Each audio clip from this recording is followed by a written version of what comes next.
اعوذ باللہ من الشیطان الرجیم بسم اللہ الرحمن الرحیم وَإِذَا سَأَلَكَ عِبَادِي عَنِّي فَإِنِّي قَرِيبٌ أُجِيبُ دَعْوَةَ الدَّاعِ إِذَا دَعَانِ فَلْيَسْتَجِيبُوا لِي وَلْيُؤْمِنُوا بِي لَعَلَّهُمْ يَرْشُدُونَ۔ سبحان اللہ۔ یہ آیت دعا کے متعلق نازل ہوئی ہے کیونکہ ماہ رمضان مبارک کے روزوں کے متعلق بات ہو رہی ہے اور آگے بھی وہی بات آئے گی۔ تو رمضان المبارک میں دعا کی قبولیت کے جو چانس ہیں وہ زیادہ ہوتے ہیں، اور اس کا ہر لمحہ کیونکہ برکت والا ہوتا ہے اور ہر لمحے کے اندر جو ہے وہ دعا قبول ہوتی ہے۔ تو یہاں پہ دعا کے متعلق یہ آیت نازل ہوئی ہے۔ کچھ صحابہ کرام نے جب وہ مدینہ طیبہ کے اندر آئے تو آقا علیہ الصلوۃ والسلام کی بارگاہ اقدس میں حاضر ہوئے اور انہوں نے عرض کی، یا رسول اللہ صلی اللہ علیہ وسلم، ہم نے اللہ کی محبت کی خاطر سارا کچھ چھوڑا ہے، اپنا گھر بار، اپنا وطن، اپنا قبیلہ، خاندان، کنبہ، سب کچھ محض اللہ کی رضا کی خاطر چھوڑ کے آئے ہیں۔ تو دن رات ظاہر ہم نام بھی اسی کا لیتے ہیں، ہمارے دل کے اندر یہ خیال آتا ہے کہ رب ہے کہاں، نام تو اسی کا لیتے ہیں، لیکن اگر اس سے ملنا چاہیں تو کیسے ملیں، اس سے بات کرنا چاہیں تو کیسے کریں، وہ کہاں ملے گا، اس کا گھر، اس کا ٹھکانہ، اس کا مسکن، آخر کوئی تو ہوگا۔ جب یہ سوال صحابہ کرام نے آقا علیہ الصلوۃ والسلام کی خدمت اقدس کے اندر جب یہ کیا تو اللہ تبارک و تعالی نے ان مستانوں کی اس آواز پر جو ہے جبریل علیہ الصلوۃ والسلام کو بھیجا، اور اللہ تبارک و تعالی نے ان کا جواب ارشاد فرمایا وَإِذَا سَأَلَكَ عِبَادِي، اے محبوب جب آپ سے میرے بندے میرے متعلق سوال پوچھیں کہ میں کہاں ہوں، انی فإنی قریب، تو میرے بندوں کو یہ جواب دو کہ تمہارا رب تمہارے حد سے زیادہ قریب ہے۔ نحن اقرب الیہ من حبل الورید، وہ تمہاری شاہ رگ سے بھی تمہارے زیادہ قریب ہے، تو تمہیں پریشان ہونے کی ضرورت نہیں ہے۔ یہ مت سمجھنا کہ پتہ نہیں خدا ہمیں دیکھ رہا ہے یا کیسے ہے، کہاں ہے، کس طرح ہے، نہ، تم جہاں بھی دیکھو گے تمہیں تمہارا رب ہی نظر آئے گا۔ فَأَيْنَمَا تُوَلُّوا فَثَمَّ وَجْهُ اللَّهِ، تم جدھر منہ کرو گے تمہیں تمہارا خدا ہی نظر آئے گا، تو اس لیے تمہیں پریشان ہونے کی ضرورت نہیں ہے۔ ٹھیک ہے، حدیث پاک کے اندر آتا ہے کہ موسیٰ علیہ الصلوۃ والسلام کی ایک شخص نے، قوم میں سے ایک شخص نے کہا کہ موسیٰ اپنے رب سے پوچھے کہ وہ رہتا کہاں ہے، تو اللہ تبارک و تعالی نے ارشاد فرمایا کہ انا عند المنکسرۃ قلوبہم، میں میرے موسیٰ میرے بندے کو جا کے کہنا کہ میں ٹوٹے ہوئے دلوں کے اندر رہتا ہوں۔ ٹھیک ہے، تو اس طریقے سے کئی باتیں ملتی ہیں۔ تو فرمایا کہ جب صحابہ کرام نے یہ بات کی کہ وہ کہاں رہتا ہے تو اس کا جواب یہ دیا گیا کہ وہ تمہارے قریب ہے، صرف قریب نہیں ہے، اجیب دعوت الداع اذا دعان، تم جب بھی اس سے دعا مانگو وہ قبول فرمائے گا، جب بھی دعا مانگو قبول فرمائے گا۔ حدیث پاک کے اندر آتا ہے کہ اللہ تبارک و تعالی ہر بندے کی دعا کو قبول فرماتا ہے، یہ یاد رکھیں، رب ہر کسی کی دعا کو قبول فرماتا ہے۔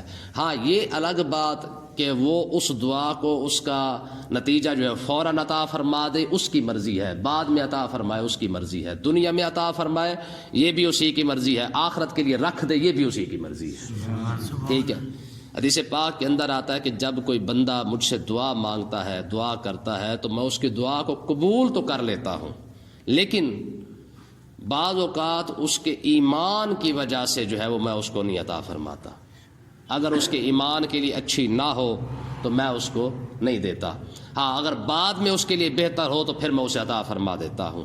اور یہ بھی ہو سکتا ہے کہ میرے بندے کے لیے دنیا کے اندر وہ چیز بہتر نہ ہو تو میں اسے دنیا میں عطا نہیں کرتا۔ حدیث پاک کے اندر آتا ہے قیامت کے دن جب انسان آئے گا، اللہ کی بارگاہ اقدس میں حاضر ہوگا، تو اللہ تبارک و تعالیٰ اسے پہاڑوں کے برابر اجر عطا فرمائے گا، تو عرض کرے گا پروردگار یہ تو وہ نیکیاں ہیں، وہ اجر ہے، وہ ثواب ہے جو میں نے کبھی کیا ہی نہیں ہے، تو اللہ تبارک و تعالیٰ ارشاد فرمائے گا کہ یہ تمہاری وہ دعائیں ہیں جو میں نے دنیا میں قبول نہیں فرمائی تھی، آخرت کے لیے رکھ چھوڑی سی، اب تمہیں یہ اجر دے رہا۔ جب بندہ اس اجر کو دیکھے گا تو وہ عرض کرے گا پروردگار کاش کہ دنیا میں میری کوئی دعا قبول نہ ہوتی، تو آج کم سے کم یہ اجر تو مل جاتا۔ ٹھیک ہے، تو تو کہنے کا مقصد یہ ہے کہ آج دیکھیں نا لوگ گلا شکوہ کرتے ہیں کہ جی ہم نے فلانا وظیفہ کیا ہماری تو دعائیں قبول نہیں ہوئی، ہمارا فلانی چیز ہوئی ہم نے تو ہماری تو بڑی دعائیں کی قبول ہی ہوئی کوئی نہیں ہوئی۔ ہمارے ایک بزرگ فرماتے ہیں 20 سال ہو گئے میں دعا کر رہا ہوں، نہ وہ دیتا ہے نہ میں تھکتا ہوں، نہ وہ دیتا ہے نہ میں تھکتا ہوں۔ مطلب کیا ہے، وہ دے نہیں رہا میں تھک نہیں رہا، وہ بھی رکھ رہا ہے میرا حصہ اور میں بھی 20 سال سے مانگے جا رہا ہوں۔ شکوہ نہیں کیا کہ ہاں جی پھر ساری دعائیں قبول کوئی نہیں ہوئی۔ دیکھیں نا ہم ڈاکٹروں سے جا کے دوائی لیتے ہیں، کبھی ہم نے کسی ڈاکٹر کو کہا ہے کہ یار تمہاری جو ہے وہ اپنا دوائی سے ہم ٹھیک نہیں ہوئے، ہم پھر چلے جاتے ہیں پھر چلے جاتے ہیں پھر چلے جاتے ہیں۔ ٹھیک ہے یار، ایک انسان ڈاکٹر سے نہیں تھکتا تو رب سے کیوں تھک جاتا ہے؟ پھر کیوں گلا شکوہ شروع کر دیتا ہے، جی ہماری تو دعائیں قبول کوئی نہیں ہوئی ہیں۔ پھر رب کا شکوہ بندے کے آگے کرنا کہ جناب لو جی میں نے تو فلانی دعا مانگی تھی قبول ہی کوئی نہیں ہوئی، یہ کتنی ناانصافی ہے۔ ٹھیک ہے، پھر حدیث پاک کے اندر آتا ہے کہ بلند آواز سے جو دعا مانگی جائے، اس سے ایک دعا بلند آواز سے مانگی جاتی ہے، ایک آہستہ آواز میں مانگی جاتی ہے۔ حدیث پاک کے اندر آتا ہے کہ بلند آواز سے مانگی جانے والی دعا سے 70 گنا زیادہ وہ دعا قبول ہوتی ہے جو آہستہ آواز میں مانگی جاتی ہے۔ ہماری قوم کے اندر تو یہ ایک مزاج ہے نا جی، اونچی دعا مانگنے والے، ٹھیک ہے نا جی، بندہ پوچھے بھی بندہ تجھ سے مانگ رہا ہے کہ رب سے مانگ رہا ہے، وہ کہتے جی ہمیں تو آواز ہی کوئی نہیں آئی۔ تیرا کام ہے آمین کہنا، تیرا کام ہے یہی کہنا کہ پروردگار جو مانگ رہا ہے میری بھی یہی دعا قبول فرما لے۔ ٹھیک ہے، اب کیونکہ ہمارے یہاں رواج ہے بڑی دعا مانگنا، ٹھیک ہے، اور اونچی اونچی کر کے مانگنا، یا اللہ اس کو دے اور اس کو دے اور اس کو دے، تو یہ ایک ایسی بد نظمی قسم کی ہے۔ حالانکہ بندہ مانگ رب سے رہا ہے اور دکھا لوگوں کو رہا ہے، یہ کتنا بڑا ایک ظلم ہے۔ تو کہنے کا مقصد یہ تو حدیث ہے کہ آہستہ آواز میں اگر دعا مانگی جائے تو اللہ تعالیٰ دوسری بلند آواز سے دعا مانگنے سے آہستہ آواز والی دعا کو 70 گنا زیادہ جلدی قبول فرماتا ہے۔ ٹھیک ہے، تو مقصد کہنے کا یہ ہے کہ دعا کسی کی رد نہیں ہوتی ہے، دعا اللہ تبارک و تعالیٰ ہر کسی کی قبول فرماتا ہے۔ ہاں یہ اور بات ہے، چاہے تو کسی کو ابھی عطا فرما دے چاہے تو بعد میں عطا فرما دے، یہ بھی ہو سکتا ہے کہ بندے کے لیے بہتر نہ ہو تو اللہ تبارک و تعالیٰ اس کو جو ہے وہ دنیا میں نہیں بلکہ آخرت میں ذرا عطا فرما دے۔ ٹھیک ہے جی، یہ قرآن مجید کا فیصلہ ہے کہ آسان تکرہوا شیئا وہو خیر لکم وآسان تحبوا شیئا وہو شر لکم۔ بعض چیزیں انسان پسند کرتا ہے لیکن وہ اس کے لیے اچھی نہیں ہوتی ہیں، بعض چیزیں انسان ناپسند کرتا ہے لیکن وہ اس کے لیے زیادہ بہتر ہوتی ہیں، کیونکہ رب جانتا ہے نا جی۔ تو سمجھ آئی کہ نہیں آئی؟ تو یہ ساری باتیں دعا کے متعلق ہیں، تو یہ شکوہ نہیں کرنا چاہیے کہ ہماری دعا قبول ہی نہیں ہوئی ہے۔ موسیٰ علیہ السلام نے یہ دعا مانگی تھی کہ پروردگار اس کے غرق کر فرعون کو، اور وہ دعا 80 سال کے بعد جا کے قبول ہوئی ہے۔ نبی کی دعا ہے، موسیٰ علیہ السلام نے 80 سال پہلے دعا مانگی تھی کہ پروردگارہ اسے غرق کر، ٹھیک ہے۔ اور تفسیر ساوی کے اندر بلکہ ایک بڑی کمال کی بات لکھی ہے، فرعون کے پاس حضرت جبریل علیہ السلام آئے انسان کی شکل میں، کہا جی آپ سے ایک فیصلہ کروانا ہے۔ کہا جی کیا؟ کہا کہ اگر کوئی شخص مالک سے غداری کر جائے اس کی سزا کیا ہے؟ مالک سے غداری کر کے خود مالک بن بیٹھے اس کی سزا کیا ہے؟ اگر کوئی غلام ایسا کرے تو فرعون نے کہا اس کی سزا یہ اسے غرق کر دیا جائے۔ ٹھیک ہے، جب فرعون غرق ہونے لگا تو جبریل علیہ السلام نے وہی فتویٰ وہی نقصہ جو اس نے بتایا تھا نا وہ سامنے کر دیا، فرمایا دیکھ یہ تیرے سے فیصلہ کیا ہوا تھا نا۔ ٹھیک ہے، بات سمجھ آئی کہ نہیں آئی؟ یعنی جو فیصلہ فرعون نے کیا تھا وہی فیصلہ تھا جبریل علیہ السلام نے اس کو ڈوبتے ہوئے دکھا دیا، فرمایا یہ تیرا ہی فیصلہ تھا نا کہ جو نوکر اپنے مالک سے غداری کر جائے، ظاہر ہے تو خادم تھا نوکر تھا، تو رب سے غداری کر بیٹھا ہے اور خود مالک بن بیٹھا ہے۔ جب یہ اس نے فیصلہ اس نے کہا جی اسے غرق کر دیا جائے دریا کے اندر، دریا برد کر دیا جائے، تو حضرت جبریل علیہ السلام نے یہ باقاعدہ اس کو دکھایا، کہا دیکھ اپنا فیصلہ دیکھ لے، یہ تو نہیں کیا تھا۔ سمجھ آئی کہ نہیں آئی؟ تو بہرحال اللہ تبارک و تعالیٰ کا یہ فیصلہ ہے، اجیب دعوت الداعی اذا دعان، میرے بندوں کو حکم فرما دے محبوب، جب بھی میرے بندے دعا کرتے ہیں میں قبول ضرور فرماتا ہوں۔ ہاں دینا نہ دینا یہ ایک حکمت کے تحت ضرور ہوتا ہے۔ دیکھنا ہمارے ہاں جب چھوٹا بچہ ہوتا ہے اگر وہ چھری اٹھا لے تو ماں کبھی بھی اس کو چھری نہیں اٹھانے دے گی، کیوں؟ کیونکہ ابھی اسے پتہ ہی کوئی نہیں کہ اس کے لیے بہتری نہ ہو۔ ہاں جب بڑا ہو جائے تو پھر چھری اٹھا کے بیٹھا ہوتا ہے تو وہی ماں ہوتی ہے کہتی کوئی بات نہیں ذرا خیال سے کر لینا، ہوتا ہے کہ نہیں ہوتا ہے؟ تو اس لیے ہر چیز ایک حکمت کے تحت ہوتی ہے، یہ گلا شکوہ نہیں کرنا چاہیے ہماری دعائیں قبول نہیں ہوتی ہیں، دعا اللہ تعالیٰ ہر کسی کی قبول فرماتا ہے۔ آگے دیکھیں جی، فرمایا فَلْيَسْتَجِيبُوا لِي، فرمایا کہ انہیں چاہیے میرے بندوں کو چاہیے کہ میرا حکم بھی مانے، وَلْيُؤْمِنُوا بِي، مجھ پر ایمان بھی لائیں، لَعَلَّهُمْ يَرْشُدُونَ، تاکہ یہ ہدایت پا سکیں۔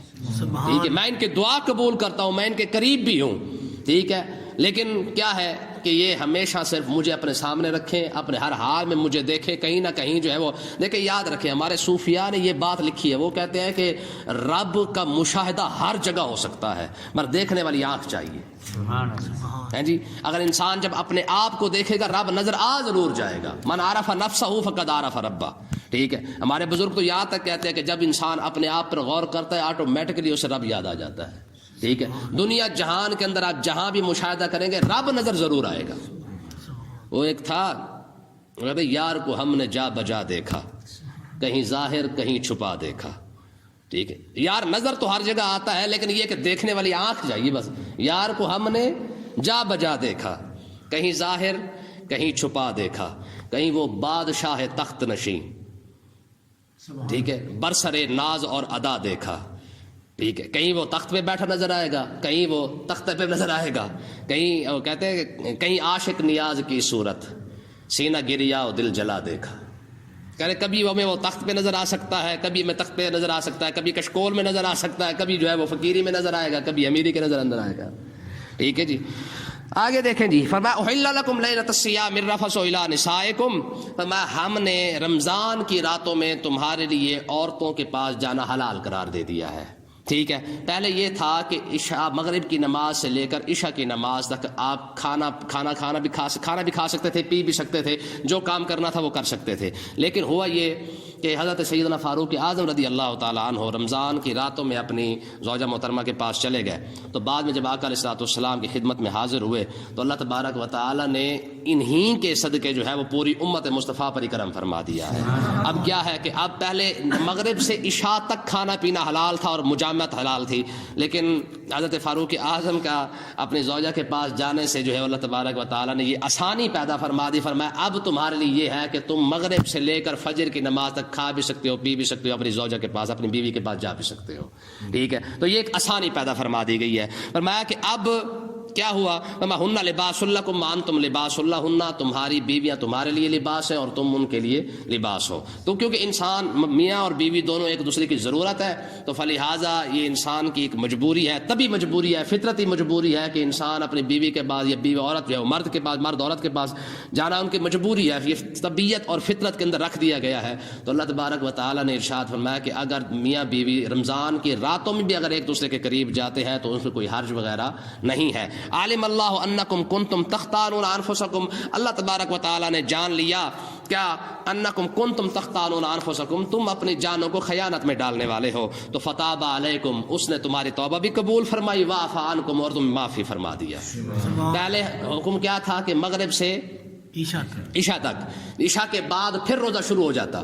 ٹھیک ہے، اب اس کے بعد عشاء کے بعد آپ کھا پی نہیں سکتے تھے، معاملات نہیں ہو سکتے تھے. ہاں اب یہ ہے کہ اب اللہ تبارک و تعالیٰ نے آسانی فرما دی ہے کہ بندوں پر کرم فرما کر، شفقت فرما کر جو ہے وہ کیا کیا ہے، اب ساری رات کی اجازت عطا فرما دی ہے کہ اگر رات کے کسی بھی حصے کے اندر اگر کوئی مرد اپنی بیوی کے پاس جاتا ہے تو اس کے لیے کوئی گناہ وغیرہ نہیں ہے. اگر وہ کوئی چیز کھانا چاہتا ہے تو کھا بھی سکتا ہے، پینا چاہے تو پی بھی سکتا ہے. تو فالآن باشروہن، اب اللہ تبارک و تعالیٰ نے کرم کیا فرمایا ہے کہ فالآن باشروہن، اب تم اپنی بیویوں کے پاس جانا چاہو تو تم جا سکتے ہو. اور وابتغوا ما کتب اللہ لکم، اس کی اور بھی کافی ساری تفسیریں ہیں، اور اس کی ایک تفسیر یہ ہے کہ اللہ تبارک و تعالیٰ کا پھر جا کے رزق تلاش کرو. جب اب تم اپنی بیوی کے پاس چلے گئے تو اب اس کے بعد فراغت کے بعد، ذہنی سکون کے بعد اب کیا ہے، فرمایا وابتغوا ما کتب اللہ لکم، جب تم ذہنی سکون سے مطمئن ہو گئے ہو تو اب تم رمضان کی راتوں کے اندر شب قدر کی تلاش کرنا شروع کر دو. ٹھیک ہے جی، کیسی یار خوبصورتی کے ساتھ یہ بات کی گئی ہے. فرمایا کہ کیونکہ انسان ذہنی طور پر جو ہے وہ ایک فطرتی بات ہے، عورت کی طرف کشش ہوتی ہے، عورت کی جو ہے وہ مرد کی طرف کشش ہوتی ہے. تو فرمایا ہو سکتا ہے ذہنی کشمکش کی وجہ سے تم عبادت سکون سے نہ کر سکو، یا ایک اچھے طریقے سے جو عبادت کرنے کا جو حق تھا وہ حق ادا نہ کر سکو. تو اللہ تبارک و تعالیٰ نے فرمایا ہم نے تمہارے لیے آسانی یہ کر دی ہے، فالآن باشروہن، اب ساری رات میں تم اپنی زوجہ کے پاس جانا چاہو تو تم جا سکتے ہو، اپنی بیوی کے پاس جانا چاہو تو تم جا سکتے ہو. جب فراغت ہو جائے تو وابتغوا ما کتب اللہ لکم، اب تم عبادت کے اندر بھی کوشش کرنا شروع کر دو، شب قدر کو تلاش کرنا بھی شروع کر دو. ٹھیک ہے، وَكُلُوا وَاشْرَبُوا، اور اب تم کھاؤ بھی صحیح اور پیو بھی صحیح، اب ساری رات تمہارے لیے ہے، ٹھیک ہے. اب رات کے کسی بھی حصے میں کھانا منع نہیں ہے، پینا منع نہیں ہے. تو اب کیا ہے، فرمایا حتی یتبین لکم الخیط الابید من الخیط الاسود من الفجر. فرمایا تم کب تک کھا سکتے ہو؟ فرمایا کہ جب سفید دھاگا سیاہ دھاگے سے الگ نہ ہو جائے، ظاہر نہ ہو جائے. مطلب کیا ہے کہ رات مغرب سے لے کر صبح صادق تک، یعنی اتنی صبح ہو جائے کہ جب تم سفید اور سیاہ میں فرق کر سکو، جب اتنی روشنی پھیل جاؤ تو اس ٹائم تک تم کھا سکتے ہو. جب کھاتے رہو پیتے رہو، جب روشنی ظاہر ہو جائے تو اب تم کھانا پینا بند کر دو. ہاں ثم اتموا الصیام الی اللیل. اب تم کیا کرو، اب تم اپنے روزے کو روزہ وہاں سے یعنی سفیدی سے صبح صادق سے روزہ رکھنا شروع کر دو، اور کیا کرو الی اللیل، جب تک مغرب نہ ہو جائے اس ٹائم تک تم اپنے روزے کو مکمل کرتے رہو. ٹھیک ہے، کتنی آسانی کر دی گئی ہے. پہلے روزہ عشاء کے بعد شروع ہو رہا تھا.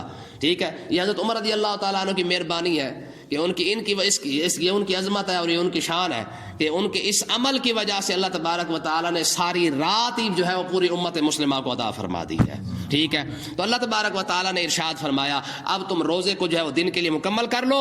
وَلَا تُبَاشِرُوهُنَّ وَأَنْتُمْ عَاكِفُونَ. اگلا مسئلہ یہاں پہ یہ حال بیان کیا جا رہا ہے کہ اگر کوئی شخص اعتکاف میں بیٹھ جاتا ہے، مسجد میں اعتکاف بیٹھ جاتا ہے، تو وَلَا تُبَاشِرُوهُنَّ، تو اعتکاف کے دنوں کے اندر اپنی بیوی کے پاس جانا جائز نہیں ہے. ٹھیک ہے، ہاں اتنا ضرور ہے، فرمایا فی المساجد، اگر کوئی شخص مسجد میں اعتکاف بیٹھ گیا ہے تو اب اس کی بیوی کے پاس اس کے وہ تعلقات بنانا جائز نہیں ہے. لیکن یہ یاد رکھیں، اگر کوئی شخص مسجد میں اعتکاف بیٹھا ہے لیکن اس کے گھر سے کھانا لانے والا کوئی نہیں ہے، یا کوئی ضروری سامان پہنچانے والا کوئی نہیں ہے، یا سحری اور افطاری کا مسئلہ ہے، یا گھر کے دیگر مسائل ہے، ٹھیک ہے، کوئی بھی مسئلہ پیچھے سے بن جاتا ہے، اور بیوی اگر میاں اپنے شوہر کو مسجد میں ملنے کے لیے آنا چاہے تو آ سکتی ہے، اس میں کوئی حرج وغیرہ نہیں ہے. کھانا بھی پہنچا سکتی ہے، اپنے گھر کے معاملات بھی بتا سکتی ہے، مشورہ وغیرہ بھی کر سکتی ہے، یعنی جو بھی باتیں ہوتی ہیں، دنیاوی معاملات ہیں، گھر کے مسائل ہیں، اگر وہ بیوی آ کر یہاں پہ اپنے شوہر کے پاس بیٹھ کر اگر کوئی بات کرنا چاہے، گپے شپے کے لیے نہ آ جائے، ویلی انہوں نے کہا چلو بھی بھلا ہوئی میں بیٹھی سب ویلی میں کہ چلو جا کے گپے مارائیے، یہ حساب نہ ہو.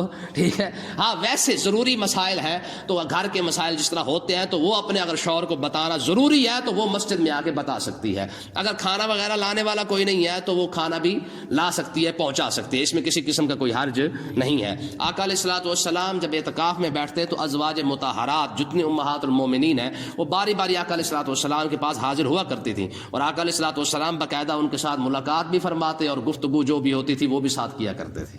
ٹھیک ہے، ایک زوجہ محترمہ جو ہے وہ جب آقا علیہ الصلوۃ والسلام کے پاس گئیں، جب بات کرتے رہے، اعتکاف کے دنوں کی بات ہے، اعتکاف کے اندر جب وہ آقا علیہ الصلوۃ والسلام کافی دیر تک باتیں کرتے رہے، حضور علیہ الصلوۃ والسلام جب ان کو چھوڑنے کے لیے مسجد کے دروازے پر آئے، واپسی چھوڑنے کے لیے نا مسجد کے دروازے تک آئے تو سامنے سے نا دو شخص گزرے. آپ نے ان کو بلایا، جب وہ آئے نا تو آپ نے فرمایا یہ میری بیوی ہے. کیا فرمایا؟ یہ میری بیوی ہے. انہوں نے عرض کی حضور ہم نے تو بات ہی کوئی نہیں کی. آپ نے فرمایا تمہارے دماغ کے اندر کبھی کوئی بات آ جاتی؟ پھر شیطان تو دماغ میں بات ڈالتا ہے. ایک رات ہمارے نبی کسی عورت کے ساتھ کھڑے ہوئے تھے، میں تمہیں وضاحت کے ساتھ یہ بات بتا رہا ہوں کہ یہ کوئی اور عورت نہیں ہے جو اس رات کو میرے پاس بیٹھی ہے، بلکہ یہ میری بیوی ہے. کتنی بڑی بات ہے. تو اللہ تبارک و تعالیٰ نے ارشاد فرمایا تلک حدود اللہ، فرمایا یہ اللہ کی حدیں ہیں. ٹھیک ہے، یہ اللہ کی کیا ہے؟ حدیں ہیں کہ اب فلا تقربوها، تم ان حدوں کے قریب نہ جانا. کذالک یبین اللہ آیات للناس، یہ اللہ تبارک و تعالیٰ نے اسی طرح جو ہے اللہ تعالیٰ اپنی آیات کو لوگوں کے لیے بیان کرتا ہے، کھول کے بیان کرتا ہے، لعلہم یتقون، تاکہ لوگ تقوی اختیار کر سکیں. آج وہ دور لگا پڑا ہے، یاد رکھیں کہ لوگ، ہماری عورتیں ہیں، مرد ہیں، اپنے ہمارے گھروں کے اندر فلمیں اور ڈرامے دیکھنا اتنے شرم کی بات نہیں ہے. جب آپ شرعی مسئلہ بتائیں گے لوگوں کو شرم آنا شروع ہو جاتی ہے. ہوتا کہ نہیں؟ میں سب کیڑے مسئلہ لے کے بیٹھے ہوں، حضرت صاحب دیکھو نا یہ مسئلہ کرن دین. حضرت صاحب تو یہ مسئلہ چلو نہ ہی بتایا، لیکن ڈرامہ دیکھنے تو شرم تو نہیں آئی ہے. خاص کر جو انڈین ڈرامے ہمارے چل رہے ہیں اس کے اندر کیا کچھ نہیں دکھایا جا رہا، تب تو شرم نہیں آتی ہے. لیکن جب آپ شریک مسئلہ کوئی بتائیں گے تو پھر لوگوں کو شرم آنا شروع ہو جاتی ہے کہ جی یہ کیسا ہو گیا. حالانکہ شریعت تو ایک وہ واضح چیز ہے کہ جس کے اندر آقا علیہ الصلوۃ والسلام کے پاس ایک عورت نے آ کے عرض کی، انہوں نے کہا یا رسول اللہ جب رب شریعت بیان فرماتے ہو حیا نہیں فرماتا تو ہمیں مسئلہ پوچھنے میں بھی شرم نہیں آنی چاہیے. تو آقا علیہ الصلوۃ والسلام نے ارشاد فرمایا تو مسئلہ کھول کے پوچھو. جب انہوں نے مسئلہ پوچھا حضور علیہ الصلوۃ والسلام نے باقاعدہ اس کا جواب عطا فرمایا ہے. اللہ تعالیٰ ہمیں سمجھنے کی توفیق عطا فرمائے.